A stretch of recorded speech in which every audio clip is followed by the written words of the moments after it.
Bonjour à tous et bienvenue sur la chaîne YouTube de Cryptost Academy pour une nouvelle vidéo d'analyse on-chain. J'espère que vous allez bien. Je suis le professeur Chen et comme notre habitude, nous allons nous intéresser au marché du BTC, faire une analyse très intéressante aujourd'hui, vous allez le voir. Avant d'aller plus loin, évidemment, je vous invite à vous abonner, à liker, à partager cette vidéo si vous l'appréciez, à la commenter. N'hésitez pas à nous rejoindre sur Cryptost Academy si vous voulez parier sur votre propre formation avec des experts reconnus du milieu. Et on va aujourd'hui s'intéresser au rejet qu'il s'est passé aux alentours des 70 000 $ pour le cours du BTC. En effet, il a rejeté sa résistance il y a à peine quelques jours de cela. Et du coup, on se demande dans quelle dynamique à court terme on peut se situer en ce moment.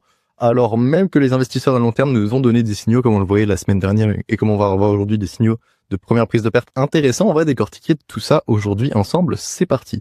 Pour commencer, on va essayer de se situer un peu, de remettre en perspective la position actuelle du BTC vis-à-vis de ses moyennes de référence. Pour ce faire, on peut utiliser plein d'indicateurs, mais j'ai deux indicateurs on-chain que j'utilise de plus en plus pour identifier les territoires de bear market. Ce sont le prix réalisé des investisseurs à court terme, donc le prix moyen d'achat des BTC sur les 6 derniers mois, ici en rouge, et en bleu, une étude statistique sur la variante normale du prix réalisé, c'est-à-dire le prix réalisé de base, c'est simplement le coût de bain, le coût de base moyen de tous les BTC qui sont dans l'offre en circulation. Et ici, on a une petite étude statistique qui permet de mieux délimiter les points durant lesquels on entre dans la phase de bear market et enfin quand on en sort en early bull market et ensuite bull market total. Donc c'est une méthodologie qui est aussi pratique qu'une autre, mais moi j'aime beaucoup celle-ci. On voit qu'elle délimite particulièrement bien toutes les zones de bear market du début, après la TH, quelques mois après la TH, jusqu'à la fin et ensuite la formation du bottom, la reprise haussière. Ça a très bien marché sur tous les cycles précédents. Et nous nous situons donc dans ce territoire de bear market en dessous de ces deux moyennes de référence depuis novembre 2025, grosso modo. Il y a eu plein d'itérations dans le passé où on a été en bear market pendant un bon moment. Les 3 derniers cycles, on pourra remarquer que plutôt les 2 derniers cycles, celui de 2018-2019 et 2022-2023, on pourra remarquer qu'ils ont quasiment duré un an, dans le sens où ici, on a commencé le bear aux alentours de février-janvier 2018 et on l'a clôturé en mars 2019, donc en début d'année pour les 2 itérations, à peu près 365 jours près. Idem ici, on a commencé le bear market, on est passé sous le prix réalisé et le prix réalisé des investisseurs à court terme et le juste prix aux alentours de janvier pour terminer et repasser au-dessus du prix réalisé à court terme après la dégringolade et puis toute la capitulation qu'on a connue, notamment la capitulation temporelle, aux alentours de janvier aussi 2023, donc quasiment un an. Donc on pourrait hypothétiquement se dire que pour le bear market actuel, s'il a commencé en novembre, il pourrait se terminer aux alentours de novembre-octobre de l'année prochaine, l'année 2026. Donc c'est à peu près l'objectif qu'on en a, c'est-à-dire un été plutôt calme avec une capitulation temporelle exactement comme ce qu'on a connu entre juillet et quasiment novembre 2022 ou de février jusqu'à octobre 2018. Et à peu près à ce moment-là, après la première phase de capitulation du prêt, on a la capitulation temporelle dont on a déjà parlé dans plusieurs autres vidéos, et ensuite on a la formation du plancher qui, elle, va du coup donner les opportunités les plus intéressantes. La formation de plancher se manifeste quand les investisseurs à long terme capitulent en même temps que les investisseurs à court terme, ce qui n'arrive pas très très souvent. Ça peut arriver à certaines itérations, donc notamment ici en juin 2022 puis en novembre 2022. On a pu avoir une occasion ici en octobre 2014, en janvier 2014 aussi, et surtout la grosse dégringolade de décembre 2018 qui était magistrale. Le petit flash crash de l'annonce du Covid aussi en mars 2020, que des événements comme ceci. Je suis même pas sûr que alors Terra Luna avait pas Celsius avait pas suffi à faire baisser le prix suffisamment, mais Terra Luna ensuite a participé, mais c'est une vague de baisse en 2 temps que je considère être les mêmes éléments, même si c'est basé sur des événements de marché un petit peu différents. Dans l'ensemble, c'était dans le même contexte et surtout c'était les mêmes gabegies. Donc voilà, je les mets dans le même panier. Et ici, du coup, on a la perte du niveau des 100 000, du coup, qui nous fait rentrer en bear market en dessous de ces zones de référence. Ensuite, on vient les retester en tant que résistance. Hop là, on les rejette, capitulation et boum. Et qu'est-ce qu'on vient faire depuis? On essaye de repasser au-dessus de 70 000, mais on n'y arrive pas encore. Les zones de référence pour le prix réalisé à court terme, c'est à peu près 86 000. Et pour le juste prix, on est aux alentours des 100 000 encore. Donc ça nous donne déjà une bonne idée de où est-ce qu'on se situe dans l'ensemble, dans le marché, dans ce marché baissier. On voit qu'on est dans la phase, on est déjà passé à la phase 1, maintenant on est dans la phase avancée, la phase 2, et ensuite on a la phase 3, la phase finale. Donc on est précoce, avancée, finale, et là on a déjà eu la phase précoce, on est en train de rentrer dans la phase avancée, et on n'a pas encore de signaux d'entrée dans la phase finale. Donc ça c'est pour un point de vue très large. Maintenant, on va zoomer très près et on va regarder vraiment le comportement local depuis à peu près le mois de janvier, voilà, depuis le début d'année. On va dézoomer un petit peu ensuite, mais ce que je veux vous montrer, ce que je vous montre à quasiment une vidéo sur deux grâce à cet indicateur finalement que je ne présente même plus, c'est le comportement de dépenses des investisseurs à court terme, savoir s'ils sont en train de prendre des pertes à un moment donné en dessous de 1, donc 1 étant ici, en dessous de 1, ou s'ils prennent des profits au-dessus de 1, et s'ils prennent des profits, quel est le comportement et quelle est la qualité de ce profit. On voit notamment ici qu'on a une accélération de la prise de perte concomitante à la chute du prix du BTC jusqu'aux 60 000, ce qui est tout à fait normal. Et ensuite, après le pic de prise de perte le plus intense avec la volatilité la plus faible, eh bien, on a eu des pics de prise de perte qui se sont ralentis et nous sommes encore actuellement dans le même ralentissement de la pression de vente alors que le comportement de dépenses d'investisseurs à court terme retourne aux alentours de l'équilibre. Le prix trouve un nouveau range et dans ce range, il trouve un nouvel équilibre de prix avec un momentum qui pour l'instant est latéral. On voit qu'on n'a pas encore réussi à rétablir un momentum aussi et pour ce faire, je vais dézoomer un petit peu pour vous montrer un peu ce qui a pu se passer par le passé, notamment aux alentours de la fin 2025 parce que c'est exactement le même comportement que ce qu'on est en train d'avoir en même temps.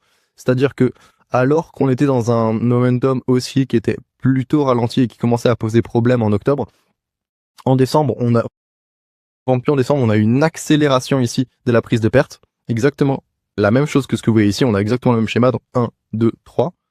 1, 2, 3. Donc, accélération, capitulation, ralentissement, retour à l'équilibre. Accélération, capitulation, ralentissement, retour à l'équilibre.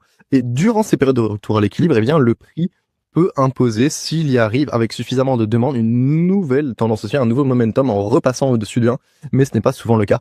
Notamment durant les tendances baissières, le vrai problème, en fait, c'est le scénario de dead cat bounce, c'est-à-dire que malgré le fait que le prix vienne chercher juste au-dessus des nouvelles résistances et essayer d'imposer un nouveau rythme aussi, une nouvelle jambe et de reprise, eh bien, si les investisseurs sont pas suffisamment présents pour acheter, eh bien, en fait, ce sera une très bonne opportunité pour d'autres vendeurs.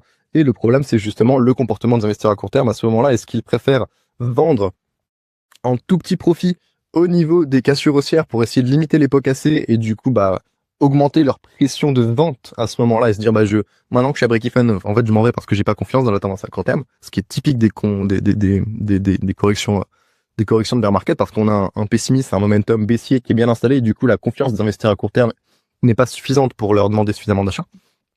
Ou sinon, l'autre variante qui est du coup, la confiance, c'est-à-dire les investisseurs à court terme ont suffisamment d'opportunités, ont suffisamment d'optimisme et suffisamment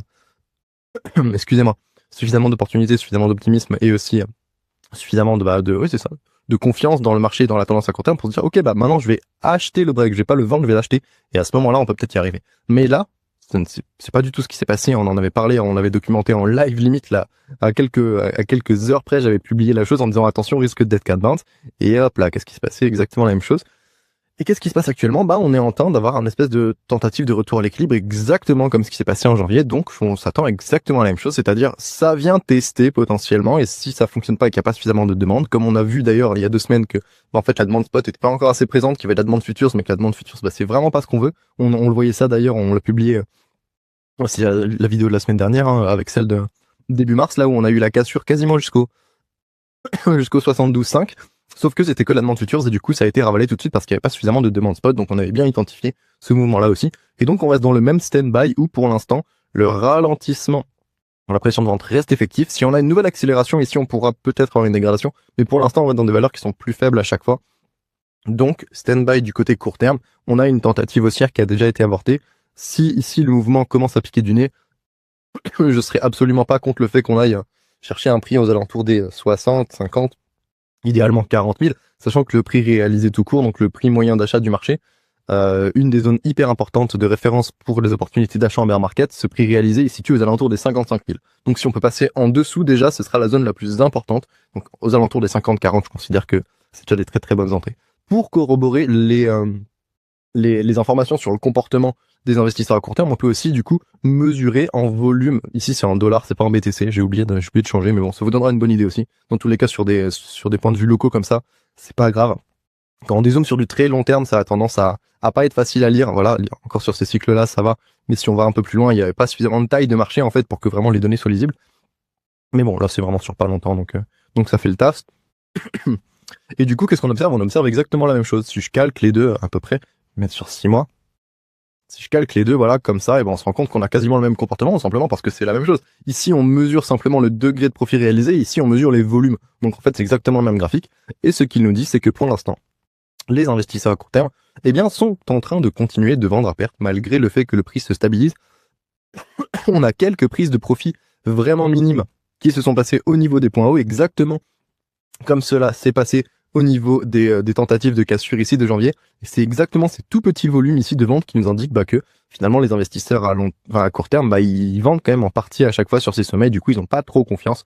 Et actuellement, on a exactement le même comportement. Donc jusqu'à preuve du contraire, tant qu'on n'a pas eu de vrai challenge de la tendance et que un momentum sur le SCH SOPR ne retourne pas au-dessus de 1, il n'y a pas vraiment d'opportunité haussière à aller chercher. C'est juste une phase de ralentissement et de stabilisation après une volatilité haussière, une volatilité baissière assez importante.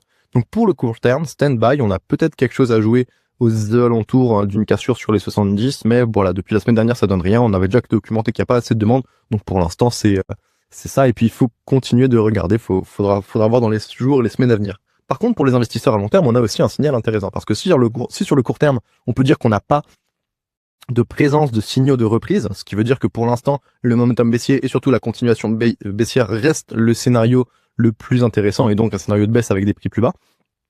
Eh bien, étudier les investisseurs à long terme nous donne aussi une autre information qui est cruciale, c'est le fait qu'on est passé ici sur leur SOPR, donc sur leur ratio de rentabilité, on est enfin passé sous 1, c'est-à-dire quelque chose assez important, que les investisseurs à long terme en moyenne sont en train de commencer à prendre des pertes. Et là, on est quoi? On est en février 2026 quand ça arrive. C'est quand la dernière fois que c'est arrivé? Regardez ici. C'était en mai 2022. Ici, exactement, juste après la chute du prix des 40, quasiment jusqu'au 30 avec Celsius. Ça, c'était Celsius. Donc, juste ici. Donc, début de zone d'opportunité. Nous pourrons en témoigner.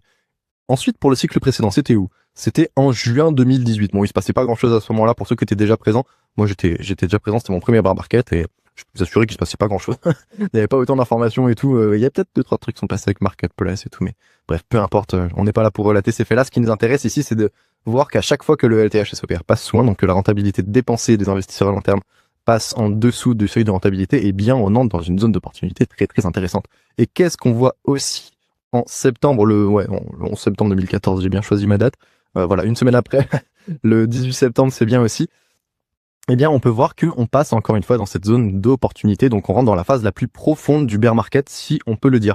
En fait, c'est exactement ce qui est en train de se passer. Donc, bingo, vous êtes au bon endroit au bon moment, je vous assure. Ici, nous sommes le 12 mars 2026, vous êtes au bon endroit au bon moment, nous entrons dans la zone d'opportunité la plus intéressante, parce que c'est là où les prix vont être les plus bas et où les investisseurs à long terme vont être le plus prompts à capituler. Là, pour l'instant, comme on va le voir dans un instant, des petites prises de perte, mais c'est encore léger. Mais à l'avenir, ça pourrait être plus intéressant. Autre chose, au-delà du seuil 1 que je voulais souligner, la zone des 0,5, qui est à peu près dispo ici, là, si vous le voyez. À peu près ici, voilà. 0,5 sur un LTH SOPR, ça veut dire quoi? Ça veut dire que l'investisseur à long terme, quand il dépense, il prend une perte de moins 50%. C'est colossal. Quand est-ce que c'est arrivé? C'est arrivé sur le bottom de décembre 2018. C'est arrivé sur le bottom de janvier 2015. C'est arrivé sur le bottom de novembre 2022. On peut honnêtement supposer que ça pourrait arriver sur le bottom hypothétique de novembre 2026. Voilà, c'est une information qui est assez importante parce que chaque fois que ces investisseurs ont pris moins 50% de pertes sur leurs avoirs, on était en train d'acheter, si jamais on était exposé à ce moment-là, la perte des investisseurs les plus aguerris, et c'est une opportunité d'achat à court terme qui est très très très intéressante, qui marque souvent la formation des bottoms cycliques, et je ne demande qu'à voir d'ici les prochains mois où est-ce que se situera le LTH SOPR lorsque le bottom de marché sera en train de se former, et s'il se trouve aux alentours des 0,4, 0,5, eh bien ce sera 1, 2, 3, 4, 5 itérations, donc 5 bear market historiques et 5 itérations du même comportement pour les investisseurs à long terme. Donc évidemment, on va pas se baser sur le passé à 100% pour essayer de préluder l'avenir. On voit notamment ici l'écrasement de la rentabilité aussi des investisseurs à long terme à travers le temps qui prennent de moins en moins de profit parce que le marché est de moins en moins volatile, parce que la taille du marché évolue, parce que lorsque tu as des milliards et des milliards, c'est plus difficile de faire bouger le prix que quand tu as une market cap de 1 dollar. Bref, on va pas rentrer dans les détails. Mais ici, voilà, tout simplement dire qu'on a atteint un premier objectif ici qui est la phase avancée. On attend la capitulation qui devrait se situer aux alentours des 0,5. Nous verrons bien si ce cycle respecte encore cette dynamique comme ça a été le cas lors de tous les cycles précédents jusqu'à maintenant. Enfin, pour mentionner un petit peu la prise de perte des investisseurs à long terme, en termes de volume, je sais que c'est du dollar, c'est pas du BTC, mais je vais dézoomer un petit peu parce que on va essayer de voir grosso modo, ouais, ça correspond quand même plus ou moins à ce qu'on a eu ici durant les prises de perte notamment je compare avec le cycle dernier parce qu'en termes de volume, c'est celui qui est le plus proche, c'est-à-dire que la taille de marché a beaucoup évolué depuis, mais c'est le cycle qui pouvait se représenter s'en rapprocher le plus. Ça se voit aussi beaucoup dans les valeurs par rapport au cycle précédent. Donc grosso modo, je sais que c'est pas très très lisible, mais c'est pour avoir un petit indice de référence. Ouais, on avait à peu près, ouais, c'est ça, aux alentours de 400, 300, 500 millions, voire plus. Chiffre qui pouvait presque atteindre le milliard de dollars de prise de perte quotidienne. Durant les premières phases, notamment la fin de phase précoce et le début de phase avancée du cycle précédent, qu'est-ce qu'on observe ici? Exactement la même chose. En fait, on a ici de la prise de profit qui s'écrase à mesure que la rentabilité baisse et du coup les investisseurs à long terme ont plus de temps de profit à prendre, puis ça devient neutre et enfin ça rentre dans la prise de perte. Exactement comme ici. Prise de profit, ça s'écrase parce que la rentabilité et le prix baissent, donc il y a de moins en moins de profit à prendre marginalement. Et ensuite, on vient rentrer dans la neutralité, et à partir du moment où on est dans la neutralité, qu'on avait boum, commente première prise de perte. Et donc, ici, on a les premières prises de perte des investisseurs à long terme. Ok, c'est cool. C'est un début. C'est un début, je pense qu'il y aura d'autres vagues, enfin, je pense, moi j'en sais rien. Mais tous les cycles précédents se sont comportés en plusieurs comportements un peu lents. Et donc, ce que j'aimerais voir, en fait, je pense que nous nous situons aux alentours de juin 2018, si on devait faire une comparaison. On a les premières vagues de prise de perte qui sont arrivées pour les investisseurs à long terme. Le prix va se stabiliser. La prise de perte des investisseurs à long terme aussi. On va avoir quelques tentatives haussières qui vont être documentables via le passage du ACH SOPR au-dessus de 1. Ces tentatives devraient avorter avec un dead cat bounce ou un rejet du coup qui devrait faire un petit peu comme ceci. On essaie de passer au-dessus, on rebondit quelques fois, mais boum, on redescend.